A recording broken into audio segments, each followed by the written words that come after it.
Man, smart man. Smart man. Good Am I morning. right? You are right. Yeah, All yeah, right, yeah. just No, checking. you're right.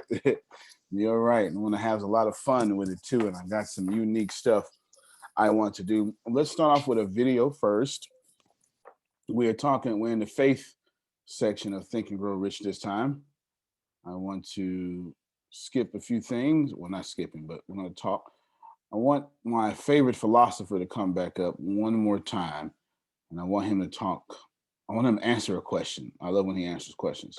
Dr. Peterson, um, I'm fascinated by the idea of faith, what faith means. Jacob listens to a voice and believes it. Um, he probably heard other voices. Why did he believe this one? There must have been an a priori sort of functional necessity for him to believe the voice that told him one thing or another. And I think that that's a string that runs through the Bible and then through the New Testament. We are expected as, well, I confess I'm a Christian. I act like I believe God is real. And so there is this a call of faith, and also in every hero story we see now, there is always a moment in that story where the hero must believe something beyond the evidence that is before them, which is to say they must take a leap of faith. So I'm wondering if you can just kind of unpack that experience of faith and the understanding of how a human being makes the choice to believe one thing or another. God, that's a great question. I mean, is this still on? Is this still working? Okay, good. I don't precisely know the answer to that. It's a very peculiar thing because we think many things, or you could say many voices appear in our minds. Because when Nietzsche took Descartes' "I think, therefore I am" apart, and he said, well, it isn't so obvious that there's an I, first of all, that it's a unity, like a unity transparent unto itself, which of course the psychoanalysts picked up in a big way.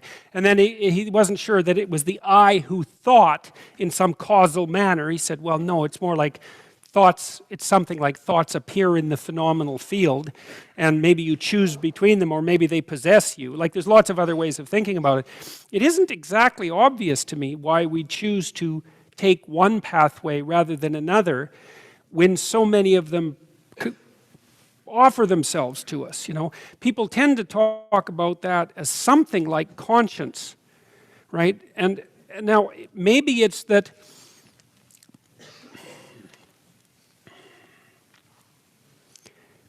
it's got to have something to do, I think. It's an endless regress, because you can always ask why any assumption became primary. But I'll put that aside for a moment. It seems to me to have something to do with your aims. You know, that you're more likely to listen to a voice that is in keeping with your most fundamental aims. And then the question is, where do your most fundamental aims come from? And from what I've been able to determine, and I'll speak psychologically again, is that to begin with, you're a concatenation of rather primitive subpersonalities. Hungry ones, tired ones, upset ones, laughing ones. You can see that in babies. You know, they cycle through those states very rapidly. There's a infantile unity above all that, but it doesn't have control, right?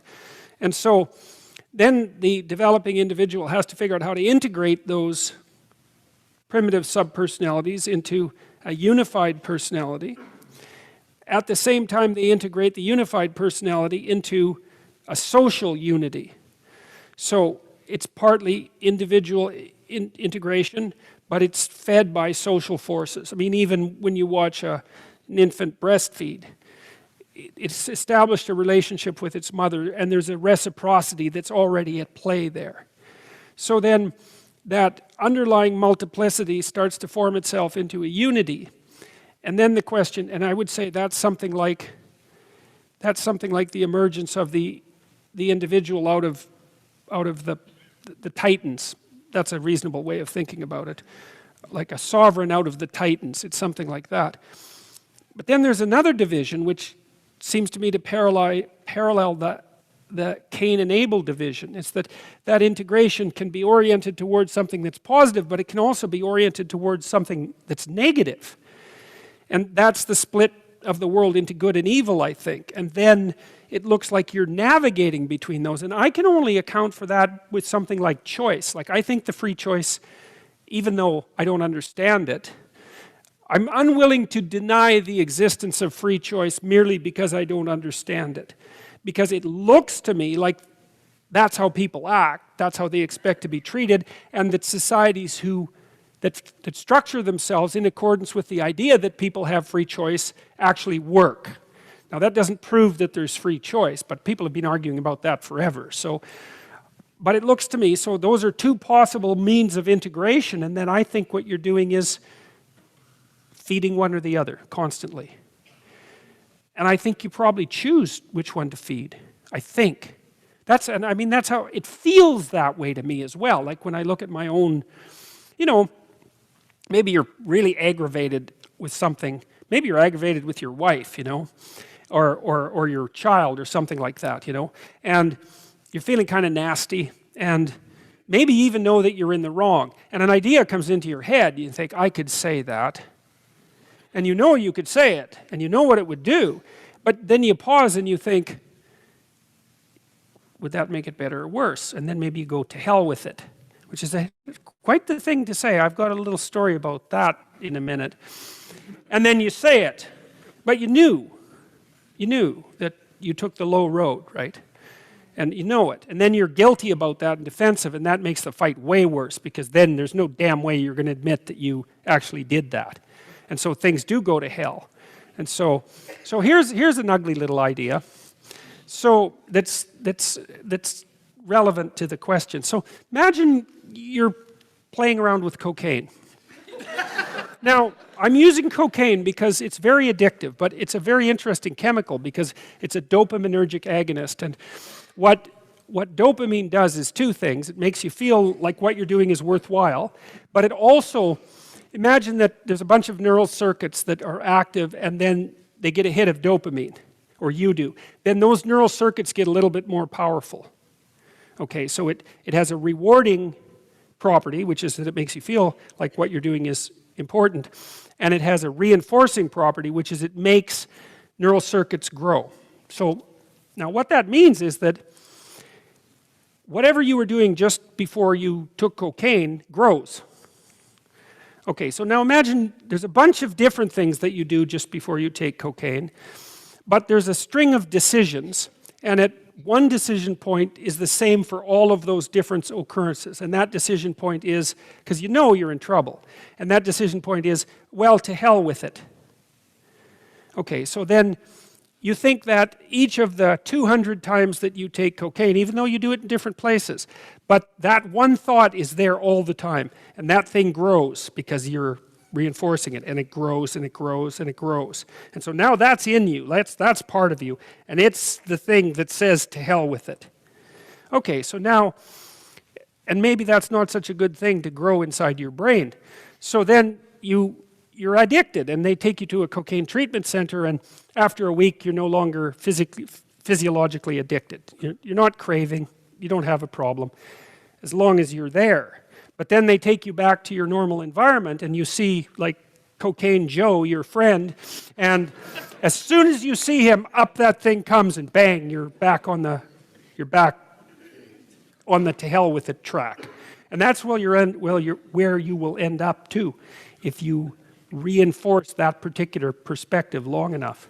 So that's akin, in a sense, to this decision-making process.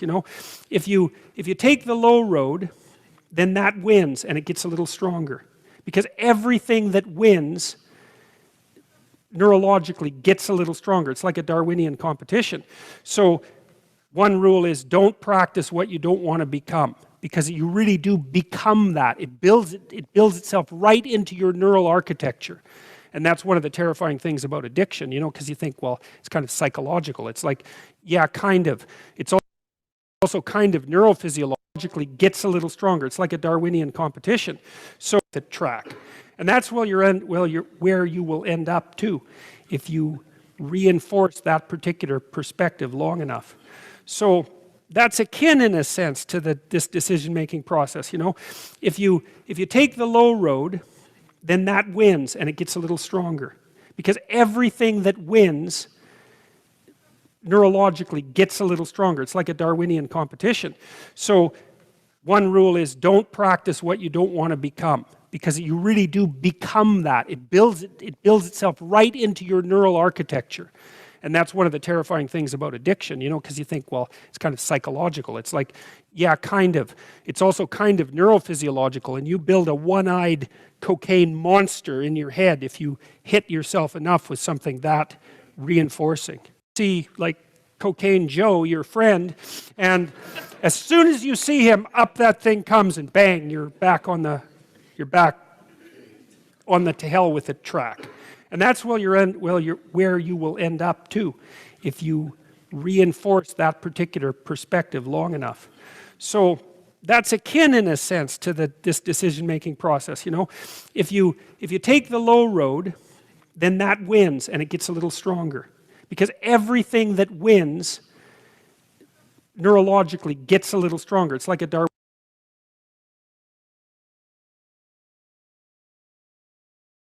All right, that's my thesis for tonight. Everything that wins neurologically gets stronger. I want to talk about faith and what Napoleon Hill talks about while talking about faith. And I want to use a little bit of the book and a lot of your feedback. Imagine with me right now your life. Put your life on a straight line. Some great poets and songsters and motivational speakers have imagined your birth date and your death date, and it's the dash in between that matters in your life.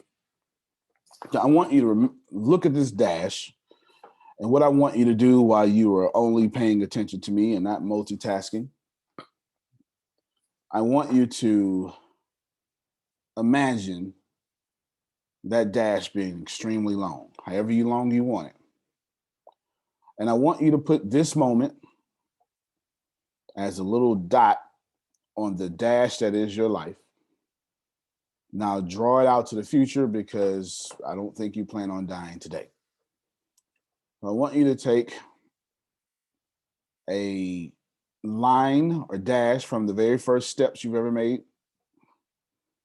from your first breath all the way into your very last breath, and put in this moment a dot that fills in that dash. Ask yourself, how big is this dot that helps the coloration of your dash? How big is it? Monica, how big would you say this dot is? On the dash of your life you've just created, something like 100 miles long. How big is this moment in that dash? What would you say? Just like geographically, like on a piece of paper or something. How big is it? Unmute your mic. Like this big? Okay, she said like this big. She has little wee fingers up. No problem. My paper's little, so. Well, there you go. So you made it a pretty big then, right? But either way, in proportion to the paper, that was a pretty significant. In proportion of 100 miles, how big would the dot be? Oh, big. I mean, pretty big. Right, but this dot would be kind of right. small. Right. Exactly. On my paper. And so is every dot in your life. Everyone. As important as this conversation is going to be, and it will be, and as over the years, I'd like to think we've had a lot of important conversations together.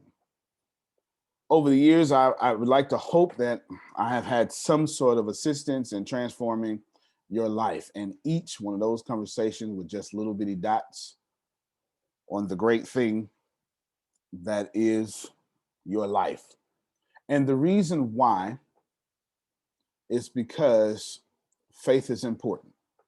Hear my next few sentences very well. If each moment was the greatest moment of your life and overwhelmed the dash that is your life, then moments wouldn't be moments anymore.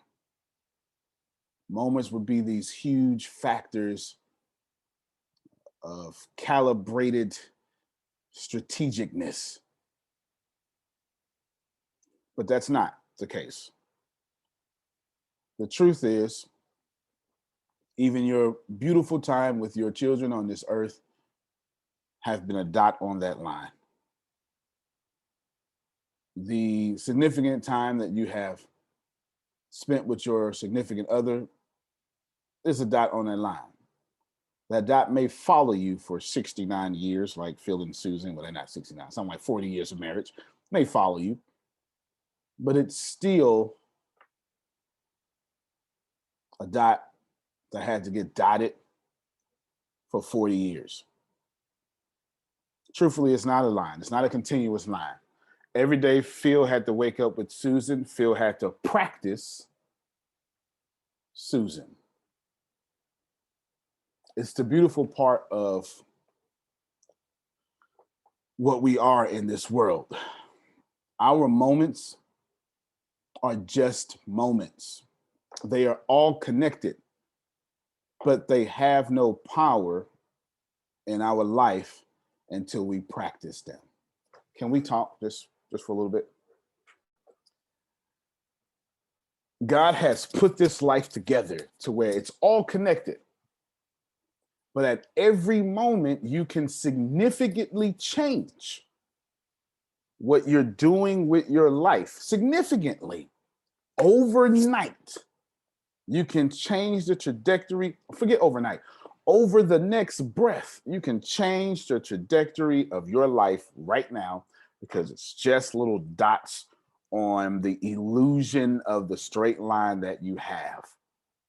But the dots that have become lines and significant in your life, you have practiced. Let's back up one more time, because you noticed that I intentionally rewinded this a few times because I wanted you to hear it. Longer physiologically addicted. You're not craving, you don't have a problem, as long as you're there.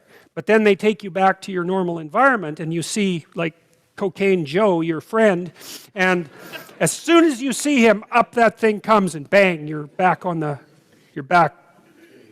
to hell with it track. And that's where you will end up too, if you reinforce that particular perspective long enough. So that's it.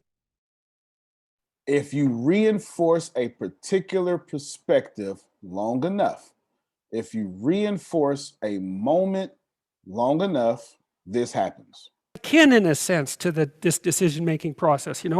If you take the low road, then that wins and it gets a little stronger, because everything that wins neurologically gets a little stronger. It's like a Darwinian competition. So one rule is, don't practice what you don't want to become, because you really do become that. It builds itself right into your neural architecture. Okay.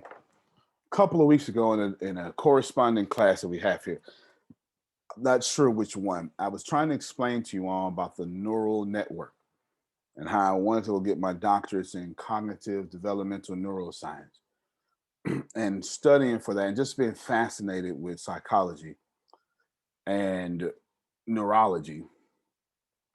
I was learning that one neuron is just a neuron. But when you reinforce that neuron, it gets stronger. And as you continue to reinforce that neuron, the ability it takes for your brain to shoot the appropriate signal to whatever part of your body or what you're trying to do gets stronger, and the brain gets faster in sending the electrical current from your brain to your limb to swing the tennis racket. Have you ever swung a tennis racket for the first time and you wasn't good? It was weird. It was heavy in your hand. The golf clubs were hard to hold. When you were a child, the spoon was hard to hold. When you first start writing, you wrote like this because it was hard to hold. But the more you did it, you don't even notice picking up a pen anymore and writing because your neural network, the practice that you have done, has become so strong. Watch it. You have become the pen.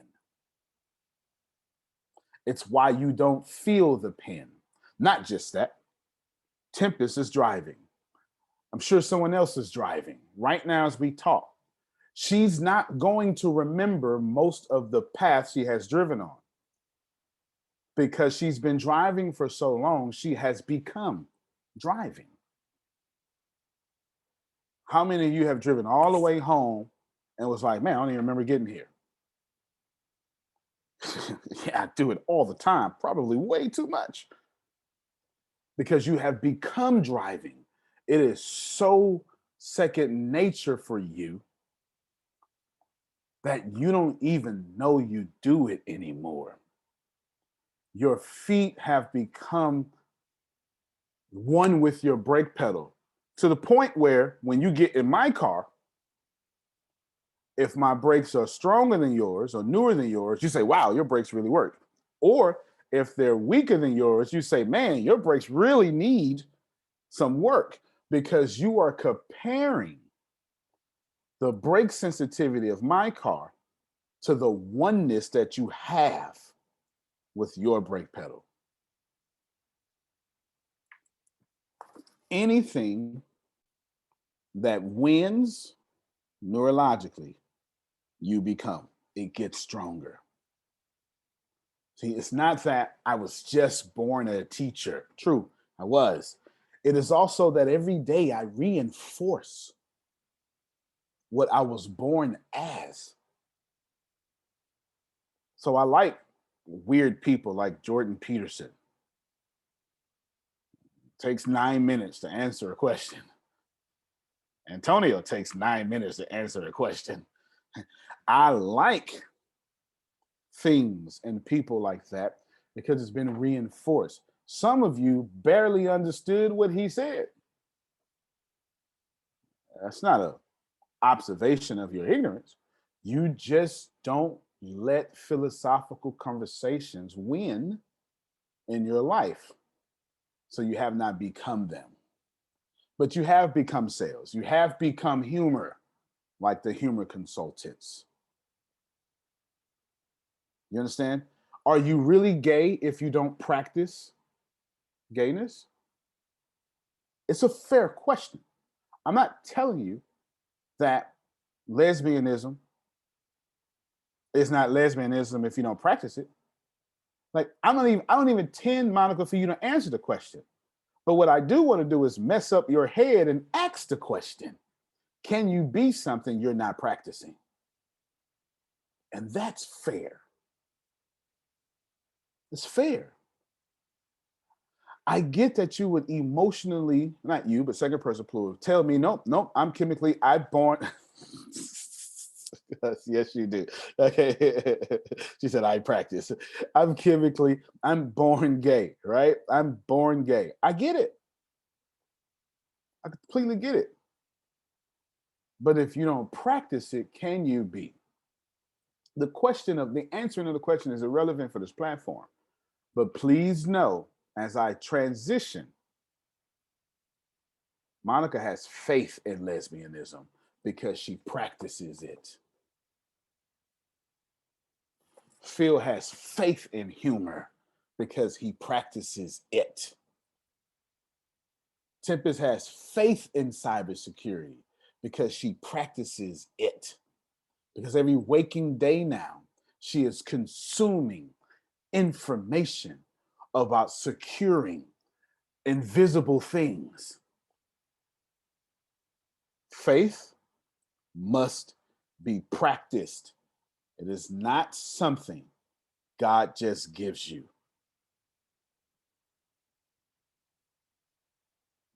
Like that whole intro was to say that one sentence.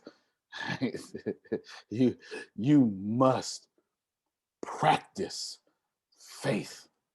And the more you practice it, the more it wins neurologically and becomes stronger. And that is worth the price of admission. If you are out here maintaining faith, then you have strong faith. But if you just believe in faith, but are not practicing it, you have a hard time actually trusting God in the process. Those who cannot enjoy the process do not practice enjoying faith. If you break down every time something doesn't go your way, you don't practice faith, you practice control. Right? You practice control, which is why when you lose control, you have fits.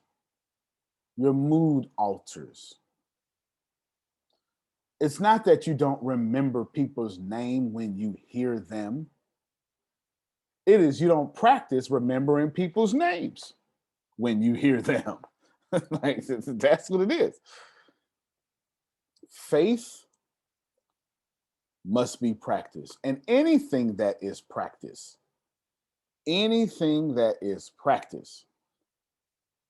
it grows stronger. Let's go back to lesbianism. Can I break Monica from being lesbian?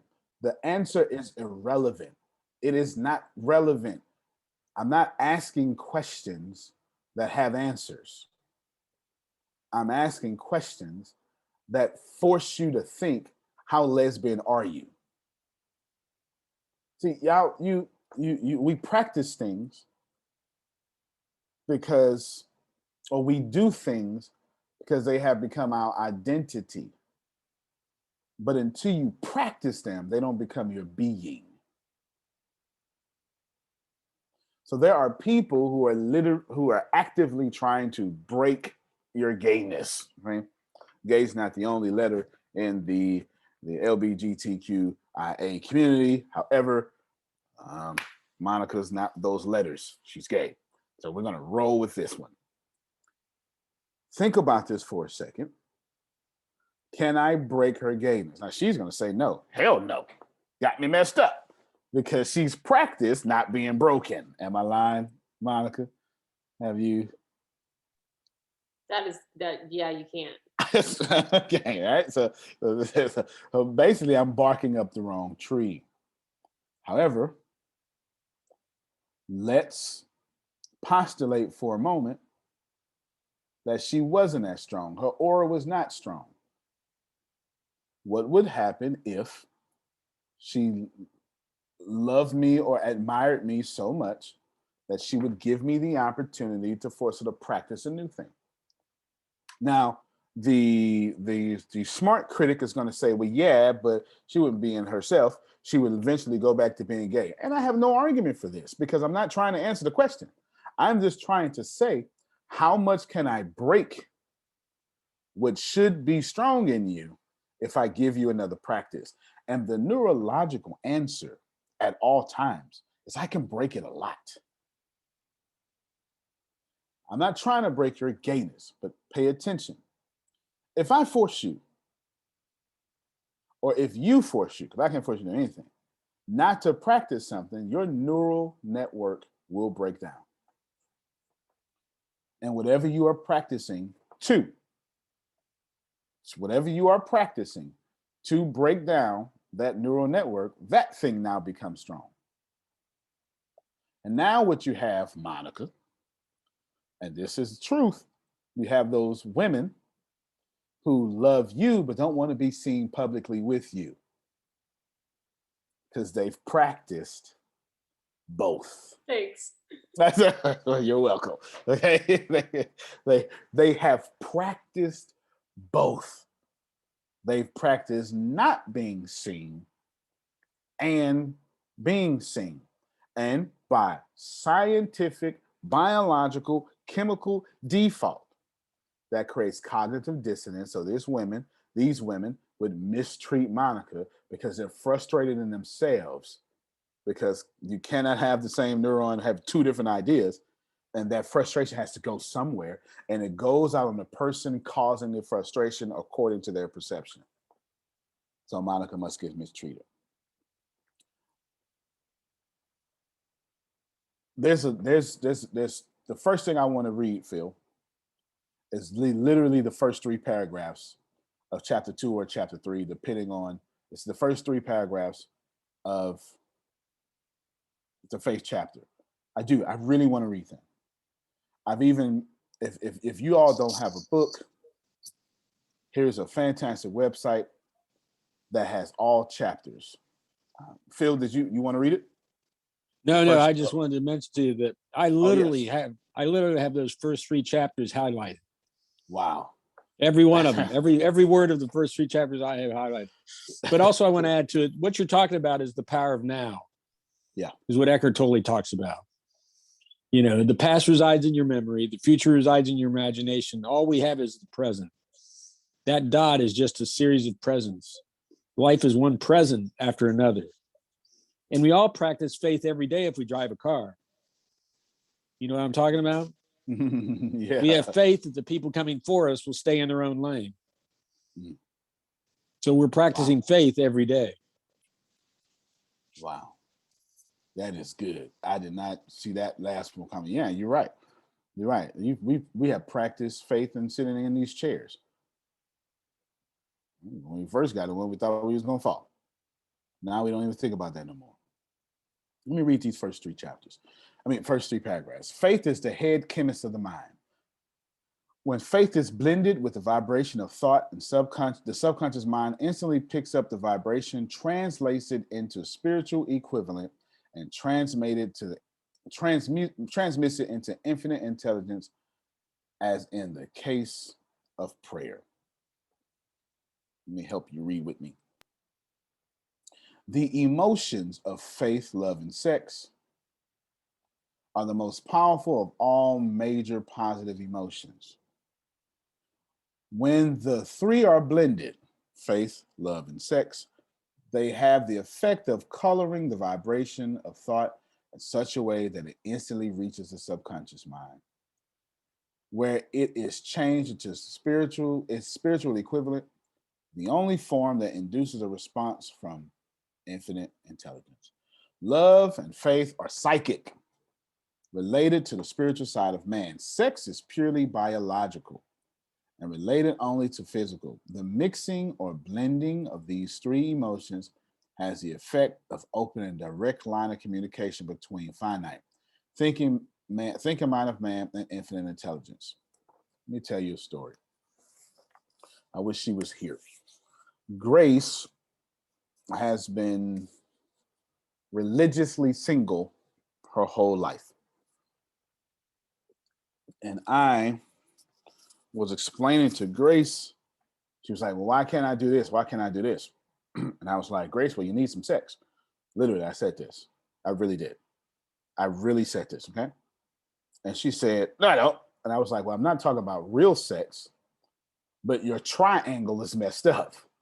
You don't have, you're trying to draw things with your mind, but you're missing the most powerful force on the planet, which is, and this comes later in Think Grow Rich, like chapter 9 or something, sex transmutation.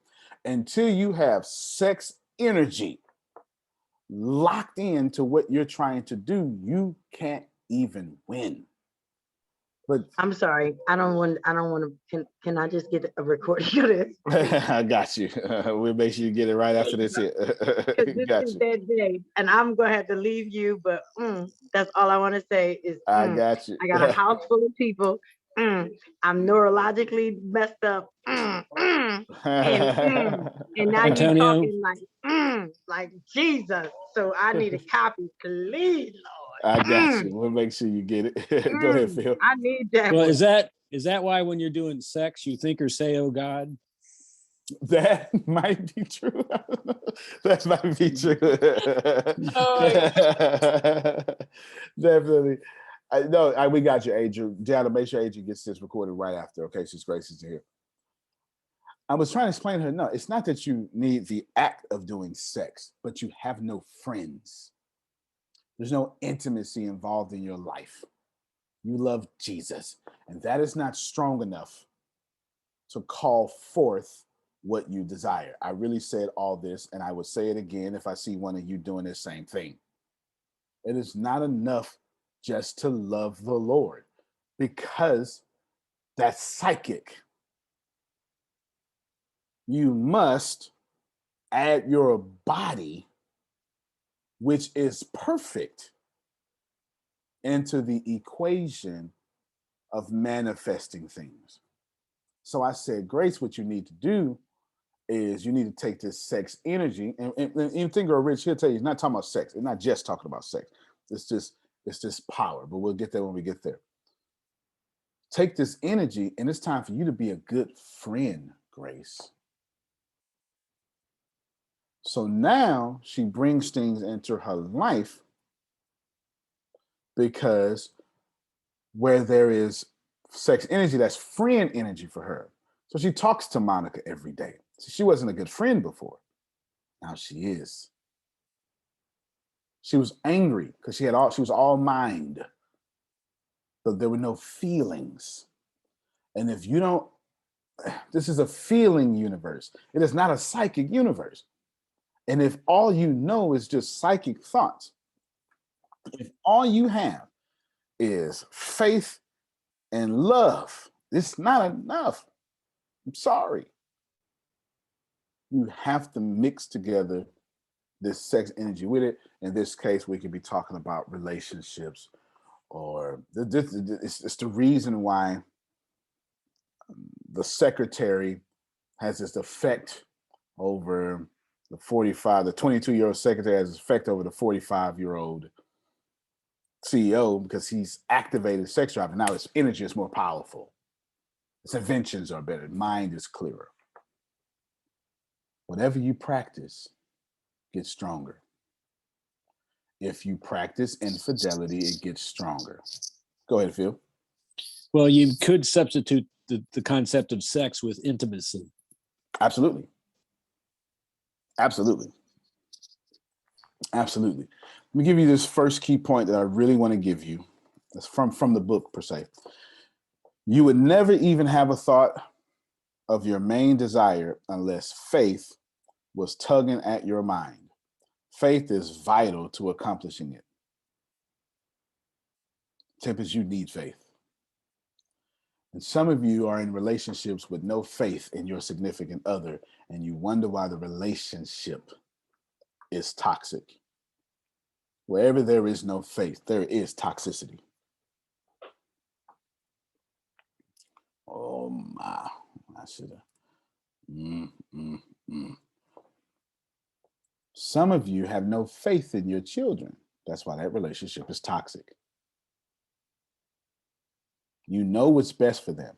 You don't have faith that is best for them. Your children will find their own way, and it will be their own way. Or they will reject your way, only to find their own way, which is through the rejection of your way. There's no reason to grow up in this manner. Now, in a little bit, I'm going to teach you how to have self-confidence. Well, I'm not going to teach you. Think Grow Rich is going to teach you. I just merged it into this chapter. Because you need self-confidence to have faith. Let me give you the second key point. Have faith that you can accomplish that which you seek, for you would never decide upon it unless it was meant for you to accomplish. Earl Nightingale says this best. If you thought it, Monica, you have no choice but to have it, because you thought it. By universal law, it is already yours, because none of you can ever think about something that God intends to hold back from you. How is that possible, Jaquita? How is it possible for you to think about something that has no vibrational equivalent? If you think it, its vibrational equivalent is out there, and you are currently vibrating at the psychic vibration of what you desire. Now you have to vibrate at all three. You have to vibrate 2 of the psychics, plus the 1 body vibration. You must fall in sex love, intimate love, with the idea I'm already a millionaire. And it must make your shoulders come back. It must change your dress code. You must go from flip-flops to 6-inch heels. You must go to the gym. There are some things about you that must shift. And you can't shift if you don't have all 3 of these places. It's not possible. This must occur. Go ahead, Phil. Can they choose comfortable flats as opposed to 6-inch heels? Yes, fair enough. As Okay. long as those comfortable flats are in good alignment with your millionaire-ness, since that was the example, you're fine. You're just fine. Feel yourself having faith. Let's talk. I was listening to a sermon one day, long time ago. Man, it's like 2009. It's 2008. No, I'm still lying. It was 2006, 2007. And I went and bought the DVD from the back of the church. I know what I'm talking about. You get $20, you can get the DVD. You know, it's terrible quality, sound quality terrible. And you know, the 67-year-old deacon was shooting it back there. But you know, he do his best. The church do its best. You know, it's good. It's good to go. And it was a sermon title was called "Stay in the Boat." David L. Everson. David Lee Everson was 1028 Avenue K, First Union Baptist Church in Galveston, Texas.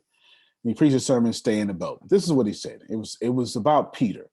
And I had never heard this before, but it touched me, Tempest. It touched me. He said, the punchline was, Peter's mouth let him walk on water. Peter had faith in his mouth. Let me come out there, Lord. It's basically what Peter said. Everybody follow me? So even if you're not Christian, you've seen this on some cartoon as you were growing up, man. Let me come.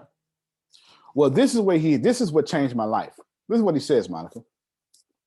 He says, well, the same thing that got Peter walking on water is the same thing that got Peter in trouble, which is also the same thing that saved Peter. Because he says, Peter almost drowned because he lost faith. Everybody says that. But when he said, Lord, help, his faith that the Lord could help him, his mouth got him back in the boat. So the same mouth that got him off the boat is the same mouth that got him back in the boat. And I remember in 2007 saying to myself, man, I'll be tripping out here in these streets. I know y'all don't be tripping, but I remember saying, man, my mouth is getting me in trouble.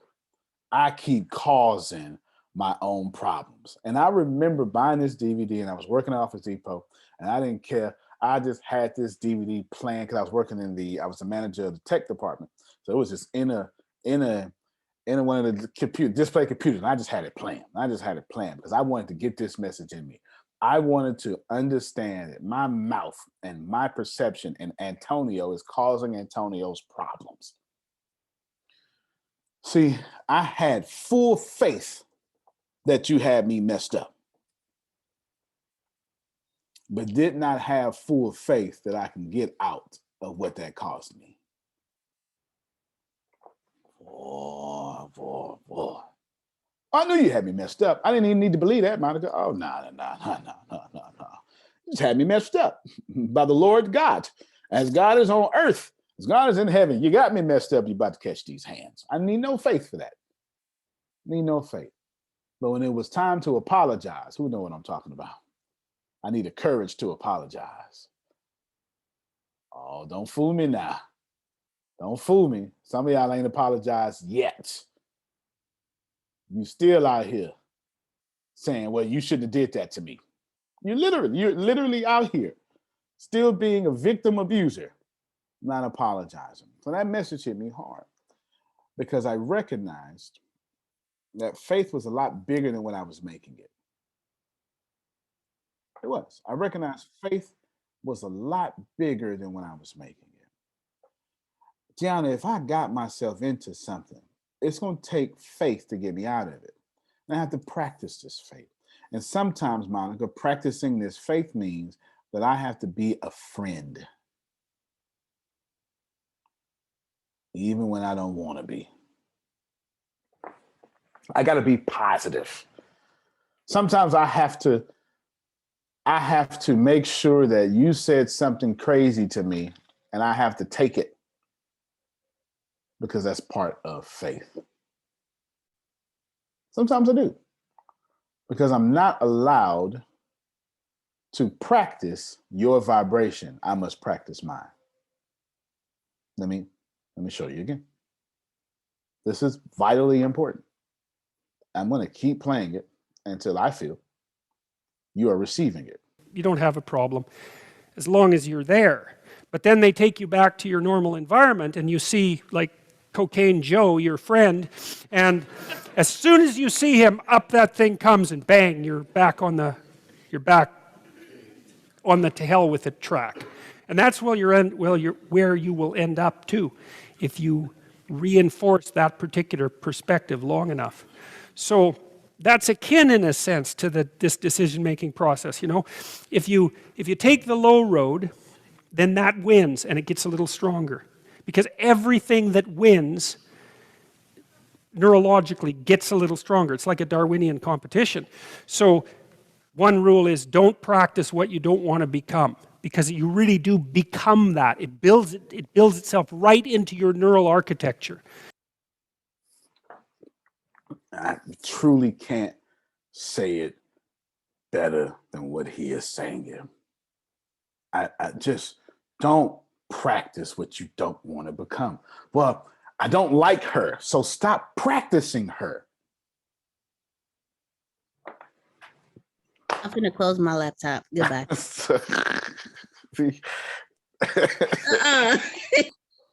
Practice what you want to become and you will be that.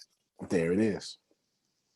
See, the good news about cocaine, whenever I did cocaine, it made my sinuses shut. And I said, wait a minute, breathing is one of my 5 favorite things. This stuff doesn't let me breathe. Well, then it can't be good for me. So that's how I got away from that. Breathing is fundamental. Yeah. I mean, think about it.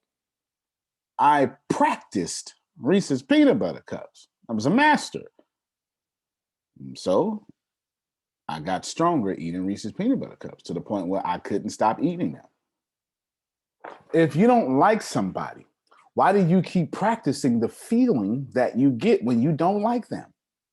You walk around with these silent conversations. How many times have you cussed somebody out this week in your head? Don't fool me now. Come on. Every day. What'd you say, Monica? I used to do that. Okay, After good. becoming more aware, I don't do that anymore. I did used to do that. Good. Monica said somebody. Deanna said every day this week. Every day. I'm trying to be more like Monica, because every day I done cut somebody out my head. Every day. Tip is trying to unmute. It ain't doing it fast enough. She said, look. Tiffany said, don't worry about it. I'm driving. I ain't gonna die, but I want to say something. She'll figure out how to unmute and drive here in a little bit. Your job is to stop practicing the person frustrating you. Why are you doing that? If they're frustrating you, why do you keep saying, you know what? Next time I see them, and you got this whole thing that's going to happen in your head, and you coming up with war strategies, right? And you're like, yeah, you know what? And as soon as Antonio, this I'm gonna say, and he gonna say this, and I'm gonna get him right there, because I'm gonna say this after he says this. Y'all know what I'm talking about. You know what I'm talking about. You're practicing me at that point. And if I was hurting you and you're practicing me, you're gonna keep getting more of me. But if you want me to fade away, if you want the universe to leave, if you want the universe to just push me out the way to where you no longer have to worry about me, practice what you want to become. Because clearly you don't want to become cussing me out. That ain't strong enough. You want to become happy or whatever it is that you want to become. And happy and Antonio can't exist in the same space if I'm the thing causing you to be unhappy. Go ahead, Deanna. Mr. Smith, I just want to thank you. You have I came to teach today. blessed my whole soul. Videos and everything ready. You have blessed my whole soul. For real. And I'm gonna tell you why. Because I have been cussing people out all week in my head. Maybe like for the past 3 weeks or so. About a month or so. I've been cussing people out my head. And you hear all the time, you hear all the time, whatever you put energy towards, you get more of. How you just broke this down tonight just made me realize I practice cussing people out my head all the dang time. It's a consistent practice. So every time I see them in person, I just want to, I just want to just, but because I'm always cussing people out of my head, I'm attracting reasons to cuss them out. But if I just, like you just said, practice peace, happiness, joy, and kindness when it comes to this person, these people, they will easily just move out my way. So I didn't think about that. All I thought about was how much they had me all the way messed up. And I kept getting more of, you got me all the way messed up. So I just want to thank you. You have blessed my soul on this amazing evening. Thank you very much. I know no longer will people have me all the way messed up. They will be the kindest, gentlest, most sweetest people in the earth. Let me say how I want to say on earth. Yeah. No, Thank you're welcome. I came to teach. And I know y'all hear the sarcasm in my voice, but I'm being serious right now. I'm being so serious. Well, the funny thing is you're not even bothered. Like the people that you're cussing out in your head, like they don't know. Like you're the only one that's like, that's the best part about this whole thing. Is it's like exactly. we do that. We're only hurting ourselves. We're not hurting them. They walking around eating cheesecake and drinking vanilla Coca-Cola, and I'm sitting here over here cussing them out because they eating cheesecake and drinking vanilla Coca-Cola. And they like, hey girl, and I'm like, don't talk to me. These things just don't go together. and I'm tired. I'm tired. Can I say something? Yes, ma'am. Come on, run with it. That's okay. Yeah, come on. Okay, so if I can just read this right quick to y'all, if y'all don't mind. Go ahead. Okay, it says, to let it be known that abuse, this is why you're supposed to get out of abuse. To let it be known that abuse just wants abuse. Just like happy just wants to be happy. That's right. And whoever is around happy, happy wants them happy too. So happy does things that make for happiness. And if anyone gets in its way of being happy, it finds a way out from whatever is making it sad, mad, hurt, lonely, but not before doing its best to change the root of the negativity, and that lies most of the problem. Abuse is no different than that of happy. Its rules are the same, but they just want to cause the opposite of happiness. And okay, I'm going to go down. Okay. And doing so, the power of happy gets to come back so that it won't stay until it fears for its life, because fear is something unknown to happiness and or unwarranted. And to make known the signs of abuse so as to keep the happy alive, you see sometimes, because happy is happy. Happy believes that everyone else either is or wants to be happy. So it does its best to pass itself off onto whomever it feels needs to be as happy as itself. Happy. And because happy is not fearful, it tends to go through the weight of abuse, being bogged down, hurt, and put down, believing that abuse can't do or don't mean to do happy any harm or any wrong. Stop it. Sorry. Who doesn't want to be happy? Because happy is designed to prolong life. On the other hand, abuse is designed to end life. They both have stages along the way to their destination. One to give joy of life or while living, the other to take joy of life to hell with it. And it gives death to it or takes the joy until death. Happiness, easygoing, kind-hearted, friendly, carefree, caring, positive, encouraging, optimistic. Happy needs to learn to let go of what seeks to kill it and to know the signs, what shows up, no matter how happy is, from the top of happy to the bottom of happy, of a happy killer. And that's truly how I feel. That's part of an insert about what I wrote for my book on one of the book marketing networks. But it's that's good. I didn't know that was your words. Happy, want to be happy. Well, let me reinforce that. Frida, come back on here and show them your shirt and unmute your mic so they can see, so your screen can dominate. She just happens to be wearing. Go ahead. Happy. I'm happy all the time. Yes, yes. She sure is. Every time I talk to her, she's got that happy energy. She sure I do. I'm always happy and always grateful. Happy, happy, joy, joy, happy, happy, joy, joy. I used to watch Ren and Stimpy. They saying it all the time. Definitely. Let me break this down for y'all. Let's write this thing. Actually, you know what? I want to break it down. Let me bring back up my favorite philosopher. Let me bring back up my favorite. I like Jordan Peterson. Jordan Peterson be punching me in the face. Most common reasons that people come and seek psychotherapy really is because they're too agreeable. But what that means is they're not assertive enough. They haven't integrated their capacity for aggression, and so other people can push them around. And they're very conflict avoidant. And so the consequences of that across time is that you don't stand up for yourself well enough and you get taken advantage of, and that spirals badly downward. And so partly what you do when you're doing assertiveness training with people is you find out what they're angry about.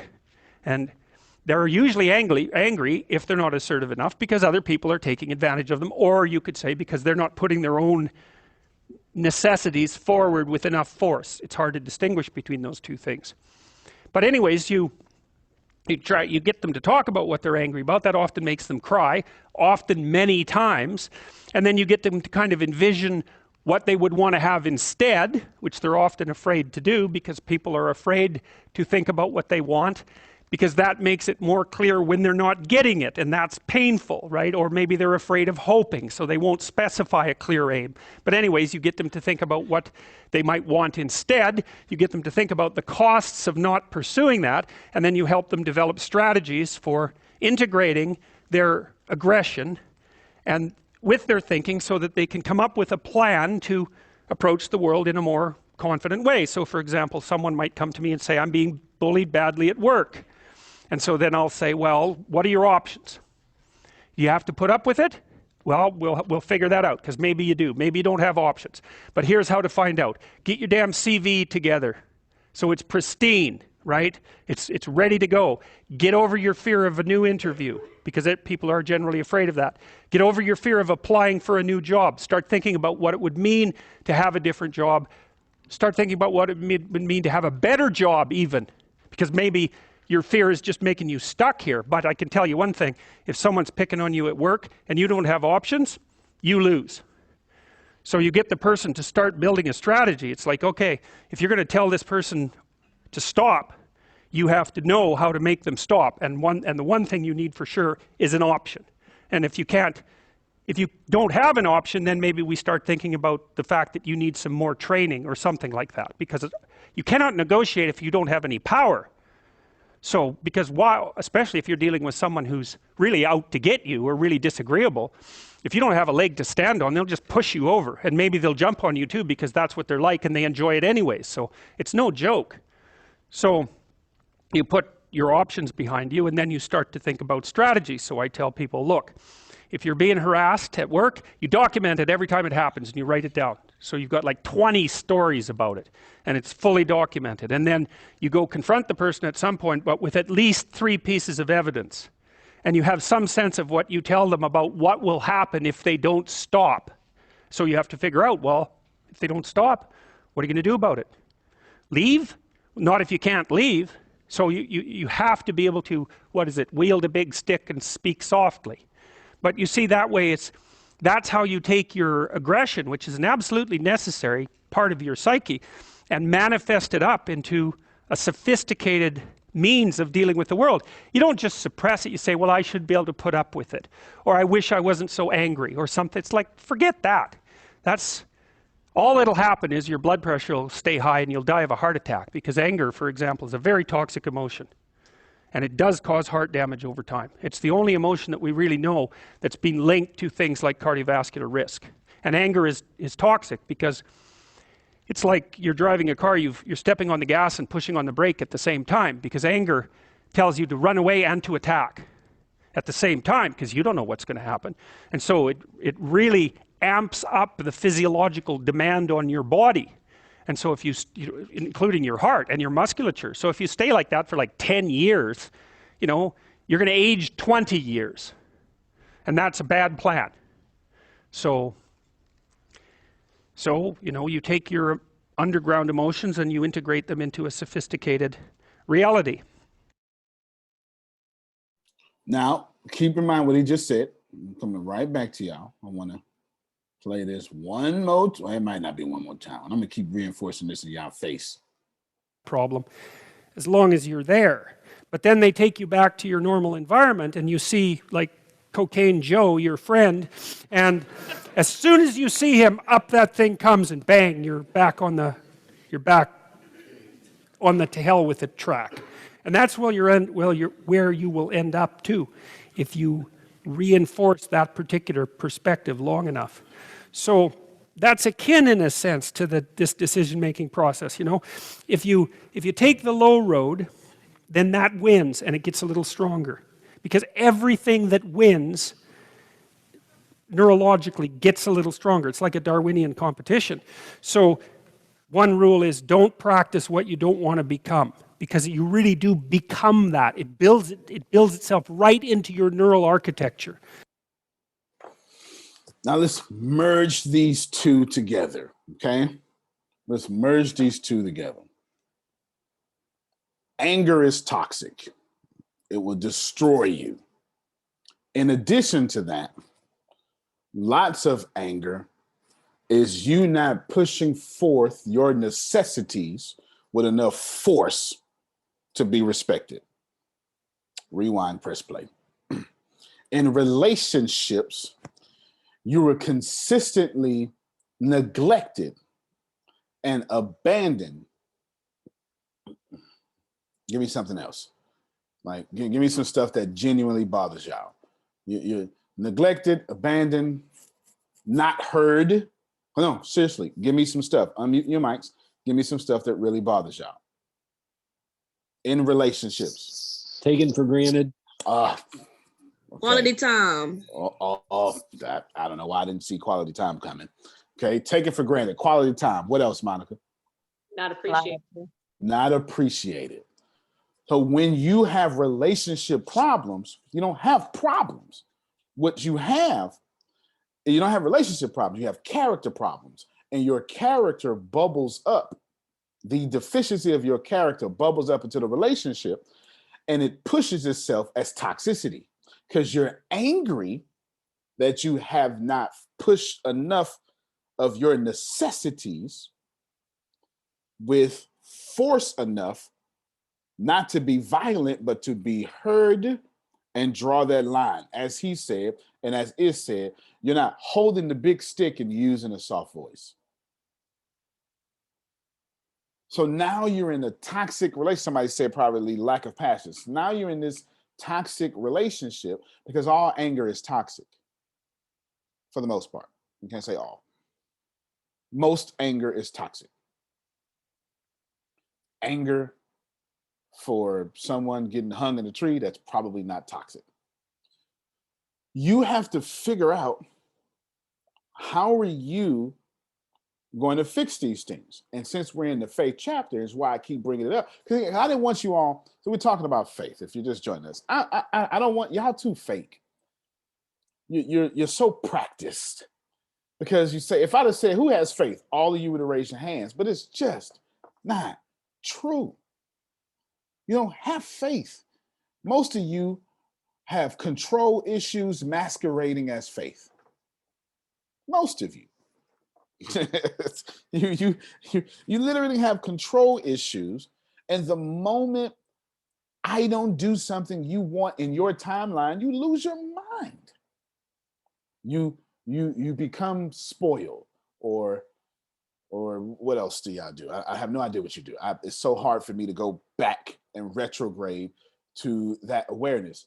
But this is what you do. Your significant other, your cousin, your whatever it is.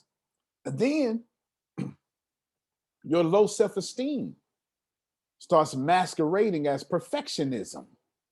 You're not a perfectionist. You have low self-esteem. There is no such thing as perfectionism, because someone who is self-confident doesn't need perfection. Don't worry, I got it all by myself. It's all good. I know when. Come on, Reverend. Okay. You are not a perfectionist. Perfectionism is a byproduct of low self-esteem, because you don't want to be let down, because you don't want to be corrected, because your mom told you in the 3rd grade that this is how it works. Now she's dead, and you're competing with your dead mother about your standard. And now you got these standards, and you masquerade these standards as how to treat you. No, you don't have high standards. You don't ever want to go back to what you used to be. Oh my goodness. Oh, see, I'm hitting now. Yes, never go I'm back. straight. Never go Come back. on. See, You own it. You own it. Your standards are not, you don't have faith in your standards. You have faith in, I can't start over. Right? Right there. You have faith in, I've been hurt by a man or a woman before, so I'm not going to do that this time. So the next one must jump here so I can weed out the riffraffs. That's not faith, because should you actually apply faith, you won't need to have any of this stuff. You would live in the world in which perfection is irrelevant, standards are irrelevant, and you would just have bliss. Bliss rarely comes in the form of perfection. I want y'all to think about the most perfect day of your life. Just do me a favor. Think about that. Think about the most perfect day of your life, whatever that had. Maybe you got more than one. Let's just take 10 seconds and try to vibrate at that memory. I want you to think about the most perfect day of your life. Think about it. Think about it right now. Let's take 5 seconds. 4, 3, 2, 1. Hopefully you thought about it. Hopefully you have something, or maybe you can figure out something right now. Okay, like Peter Pan. Think about your happiest thoughts so we can start flying. Okay, Tinkerbell is going to teach you all how to fly in a little bit. So let's think about this just for a second. That perfect day wasn't perfect. It was some stupid stuff that happened that day. It was hot outside. Somebody died that day. There something happened, but bliss needs not perfection. The law of attraction is perfect, so it doesn't need perfection to move. Or she had just said, my programmer just went out the window. Come walk with me. We're talking about faith. And I was trying to tell you, and I've been trying to tell you that faith is something you must practice. Because if you're not, anything you practice gets stronger. You don't have faith because you're Christian. You're not even practicing Christianity. Most of you're not even practicing Islam. You just caught faith. And they'll tell you, well, you got to catch faith. No, you don't. You got to practice faith.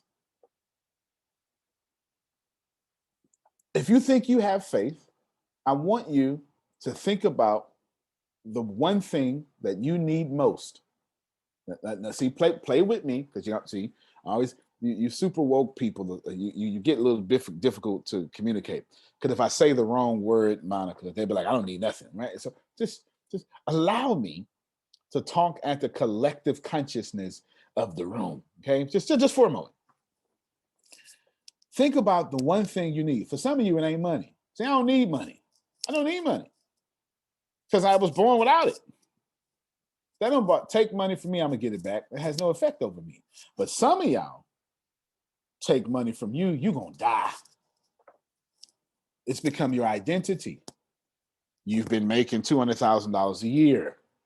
Oh, don't, Monica, come help me out real quick. I'll mute your mic, Monica. You're right.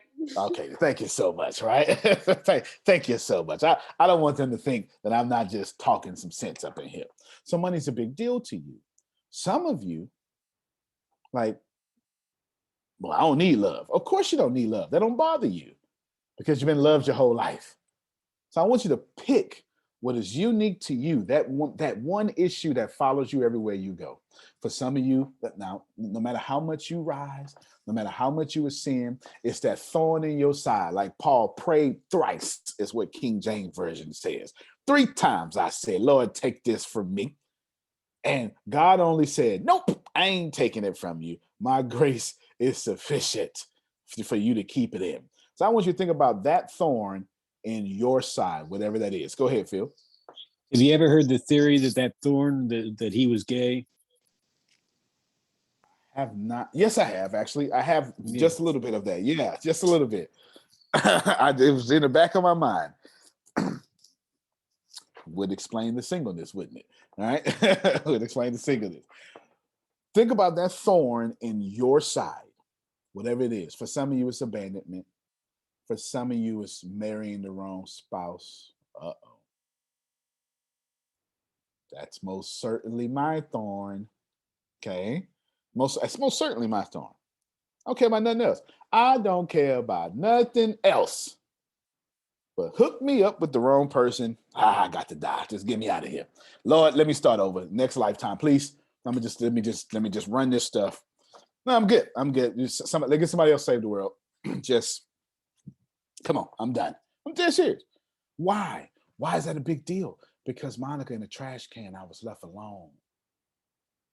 They forgot me. Do you understand? I was all alone. So if you gonna be with me in the same house and I feel like I'm in a trash can, I got to go. I can't do it. Okay, you see, it's a psychological thing. I'm not telling you it's right. I'm telling you that trash can ain't gonna never, it's a thorn in my side, Monica. No matter how much I get, that trash can comes with me. And it's not something like, oh, you should do that, Tony. It's just the thorn in my side that keeps me ascending. We all got one. Put your thorn in perspective, and I want to ask you a question. Right now, if I threaten that, how much faith would you have? See, it's easy to say I got faith about some stuff that don't bother you. You know, Phil stopped doing cocaine. He didn't have faith in cocaine. He had fun on cocaine, not faith. It's 2 different F words. You're still saying just stop. And faith in that. But there's some people who can't stop because they have faith that they're only likable when they're on it. See, feels just likable. Some people have their whole social identity tied into it. Do you understand? So I want all of you to think, How much faith do you really have if I threaten the one thing that means the most to you? And you'll see how much faith you really have. You'll see. And hear me well, I just in 2014 got the courage to say, I ain't got to be with nobody. Run that. See, it no longer has, I leave every last one of y'all. But it used to have power over me. 2014, I got rid of that. Took me a while. And it was actually tied into my mother. I didn't even know it was in my blind spot. It was in my blind spot. I actually had to fully forgive my mother. I didn't even know. I thought I forgave her, Monica, because I ain't have a problem with her. Nope. That ain't the truth. I did have a problem with it. I didn't even know I had a problem. You know what the problem was? The problem was she never came back. I didn't know that. I was like, no, I respect this all good. But deep down, I was doing a ritual, and in the ritual, it's one of those rituals where you burn everything that's wrong with you. Somewhere in a ritual, in a round table, I was doing a ritual, and that was revealed to me. And I was like, dang, I don't like she didn't come back. Now think about it, because I could transpose that to the women that, or my relationship, right? I didn't like that she didn't come back. So I don't like that you threatening to leave. Uh-oh. Uh-oh. Okay, Reverend.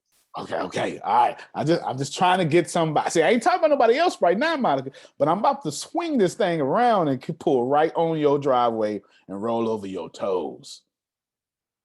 So I realized I need to let this go. So when I had a conversation with my mom in 2014, the last conversation I had, I totally forgave her, which also simultaneously made me forgive that aspect. I don't care who you are. I don't care who you are. I don't care if we've been together 19,000 years. I'll leave you. Sure will. I have no loyalty whatsoever to a toxic environment.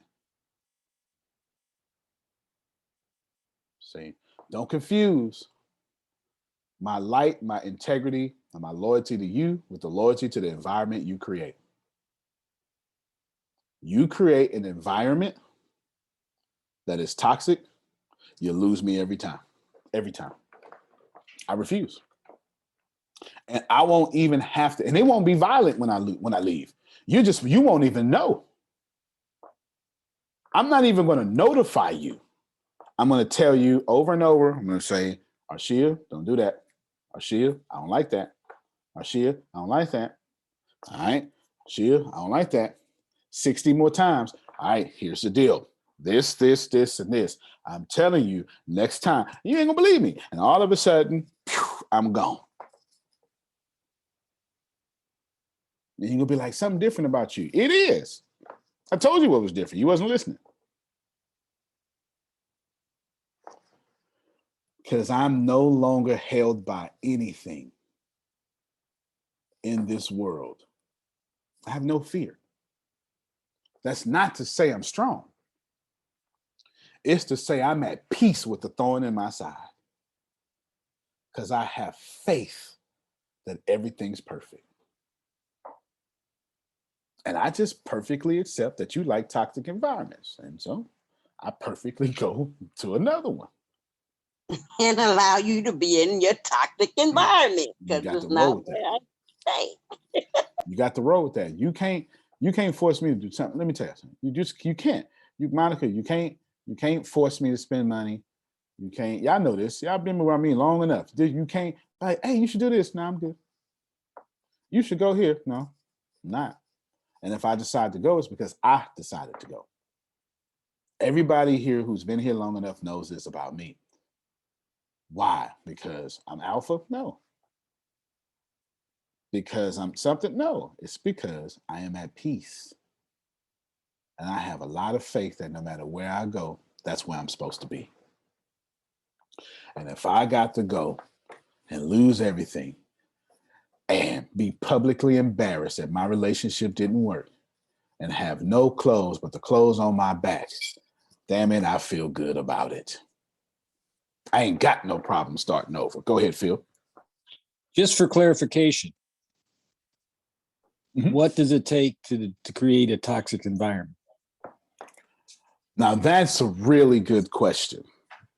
And I don't have a answer that would induce clarity, because toxic is obviously a view of the owner who is viewing. Now, there are some things that are universally of the same components of poison: nightshade, acid, whatever they put in, all this poison stuff, right? White sugar. Well, shucks. That might be the most poisonous. That might be the most poisonous, right? Literally. And so these things have the chemical component of poison, especially white sugar. Might be the most poisonous thing because they make it taste so good. And it's so violent to the body. If you like being 300 pounds, so be it. You just are in harmony with your pH balance being all out of whack. You like disease. And so I can't call that toxic, because if your reward system is messed up, some of you, and I've interacted with every person here, there are about 4 of you on the call right now, you're actually abusers. And you like toxic environments because the only time you're truly aroused is when you're abusing someone. Because you can't wait for the arouser, for the abuse and the tears, and that arouses you so much because you're waiting for the sexual act that comes behind that. And you need to go through that full cycle of abuse just to have this orgasmic feeling that doesn't last too long. You're literally driven by dopamine. You do dopamine aggregators. You enjoy marijuana, like not just enjoy, but enjoy. You enjoy alcohol. You enjoy loud environments. All these things are dopamine aggregators. These are things that activate that euphoric feeling that is not meant to last more than moments. And you know this if you're honest with yourself. And then what you do is you'll say, well, no, I could be inside. No, you can't. Because if you could be inside, you would enjoy that like you enjoy the dopamine aggregator. It doesn't matter what you like, because what you like is perfect. But I can't clearly say, well, yeah, this is toxic, because if you like your dopamine agitated in the manner in which you can feel it, God bless you. This is what you like. There are other folk who just have natural highs. They're more in touch with serotonin. They enjoy whatever. Someone's going to say, because I'm good at anticipating opposing viewpoints, well, can I do both? You're supposed to do both. It is the very reason why you have both. You're supposed to do both because both have their purpose. You need the adrenaline rush to get you past the 8th mile in the marathon, which they call runner's high. I have to go work out in something like an hour and a half, an hour. Some point in there, Phil, I'm going to hurt myself and I'm going to need dopamine to keep going. Not to hurt yourself in a bad way. Like, that's the whole point of working out, to break down the muscles that are there. Faith must be practiced. No different than your marijuana habit, no different than loving your kids' habit. You don't just love your kids. You got to practice loving your kids, and don't sit up here and pretend just because you gave birth to them means you like them all the time. But we're so practiced. Oh my God, no, I am You know, there's something about the chemical, and there's a mother's love. That's a poem. That's a Hallmark card. Okay, let me tell you something. Me as a mama, yes. I'll make sure you get the recording, private messenger. Me as a mama, not me as a mama. Okay, but me as a mama. Just because I gave birth to you, don't mean I like you talking back to me. Did I not make sense there? I thought that was pretty good. It was pretty simple, right? That was That's a fact. Okay. That was my That's feeling. Live like that. That was my feeling Tempest impression, making the fewest words go the furthest. Right? Like just because I gave birth to you, don't mean I like you talking back. This is what it is. So I have to practice liking you when you talk back. Y'all hear that? I practice that. Yeah, I have to practice coexisting with you. I got to practice harmony. I don't know what you're about to do.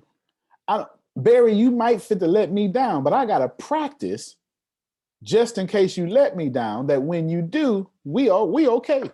No, you hit my trigger. You hurt my feelings. You messed me up. But I went to sleep so you could have peace, because I have enough practice spirituality. I have enough spiritual practice to lose so there could be peace. Because I understand that all situations are temporary, because I have faith that I'll be okay in the morning.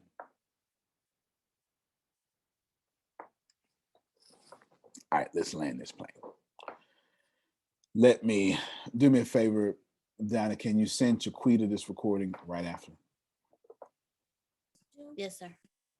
Let's go over the self-confidence formula real quick. I would do you a disservice if I do not. It's literally in chapter 2. Depending on what version you got. Principle 2 is what I should say. The first, because you cannot have confidence, you cannot have faith without confidence. And the people who have tons of confidence, who y'all call arrogant, no, they just have a lot of faith. Faith comes by losing. I know the Bible says faith comes by hearing, but faith comes by losing and then getting out that loss. Please believe, right? It's the hearing in the loss. I'm trying to tell you. Because if you don't understand why you lost and what you're supposed to do after you lose, you ain't heard nothing. You understand? Like, I need y'all to get, without a doubt, that faith comes by losing, because you got to get past those losses to know that you're strong enough to do so next time. Go ahead, Phil. Being perfect is being right. Being your best is willing to be wrong. There it is. There it is. And may we all be willing to be wrong. Real quick, I know I have the ability to achieve the objective, that my definite purpose in life. Therefore, I demand myself persistent, continuous action towards obtaining it. Number 2, I realize my dominant thoughts of my mind will eventually reproduce themselves physically outwardly. Number 3, I know through the principle of autosuggestion and any desire that I persistently hold in my mind will eventually seek expression of itself outwardly. Number 4, hold on. There we go. Number 4, I have clearly written down a description of my definite chief aim in life. I clearly wrote it down. And number 5, I fully realize that no wealth or position can long endure unless it's built upon truth and justice. Y'all, go to principle 2 and look up that self-confidence formula. Let's close this out with some final thoughts. This is simple. Well, Antonio, I disagree. That's because you practice disagreeing. It's that simple. That's what you do. Of course you disagree, Antonio. You always disagree. You're a contrarian. But I disagree, Antonio. Yeah, you do. I expect you to disagree. You don't like me anyway, Antonio. You came here to disagree. You literally logged into this class, Antonio, to disagree with Antonio. Of course you did. That's why you're here. You ain't had nothing to do. So what you really wanted to do was disagree with me. So you can continue to use me, Antonio, as a source of why you're not getting what you want in your life. I can't lose weight because you practice not losing weight.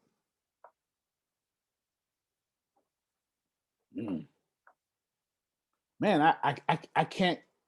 Tim said this has been the best class. I can't find a wife because you practice not finding a wife. Oh yeah, I didn't like that one. Oh, see, I'm meddling. That's if Grace were here, she would have said, "Watch it, Reverend." I'm meddling. Right? That's I'm meddling again. This is simple. You have what you have practiced. Maybe it's time for you to start practicing faith. Here's what I know. I know that it dawned on me recently, like 6 months ago. It dawned on me. I said, man, this plan should have worked. I should have had this, and this. And it dawned on me. Oh, I have a blind spot somewhere about creating $1 million salaries. Somewhere in there, there's a blind spot. And so, I don't know this. 6 months ago, I went on a journey. Where the hell is this blind spot? Where are you? Teach me what you telling me, blind spot. I want to know. Right now, you tell me where you at. And of course, that's not how it worked. You said that's just literally not how it works. Go ahead. Let me shine a light on it. That's it. Right, think about it. So I eventually found it. I know exactly. Well, yeah, I do know exactly what it is now because it came like a mighty rushing wind. Here's what I know. I know that no matter how ascended you may be, you still have to practice what is necessary. And if you don't have what you desire for the next level, one or two things are possible. They're the only two things that are possible. Thing number, because it's yours if you want it. There's only one or two things. Thing number one, you're practicing the vibration that doesn't draw that in. As simple as that. Thing number two, you've already drawn it in. Just sit down and wait. It's coming. That's it.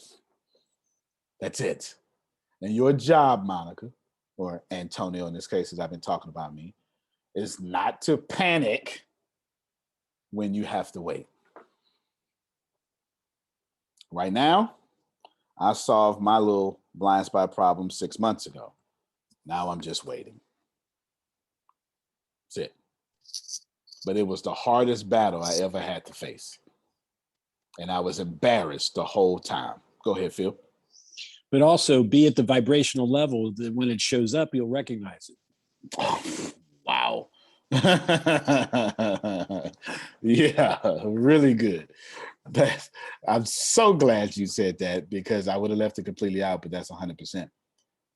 So when it shows up, and it will, Monica, it won't obviously it won't look the way you want it to look. It won't.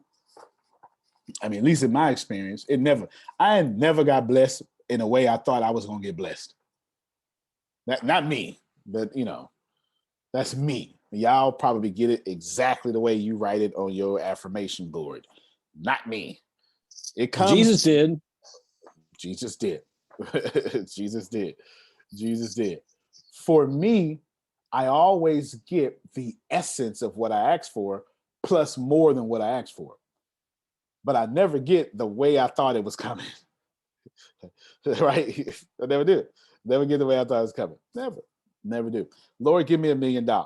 Okay, so here's $1 million of software. Oh, okay, well, that actually works. I'm thinking $1 million. Well, what was I going to do with $1 million? Buy $1 million of software. Right? But that's the finiteness of Antonio. It's me. Don't be me, be you. You can get it exactly the way you want it. For me, I don't know. I'm just stubborn. So even my law of attraction is stubborn with the way it comes through. And that's okay because it serves me. Last words. Are you, or last words that is in the form of a question, are you practicing faith or practicing destruction? Because you're only ever doing one or the other. You're only ever building an empire or destroying one. Because the two roads don't go in the same direction. Phil? Another way to say destruction is doubt. Yep. Yeah. That's right. That's right. Are you practicing faith or practicing doubt? You're only ever doing one, not both.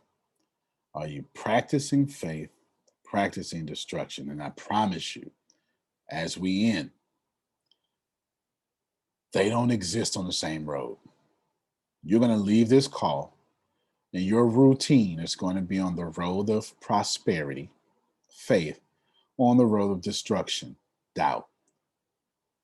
You may need to change your routine. You may need to change your spouse, for God's sake. I don't know what you need to change, but whatever you need to change, don't try to go in and change that thing.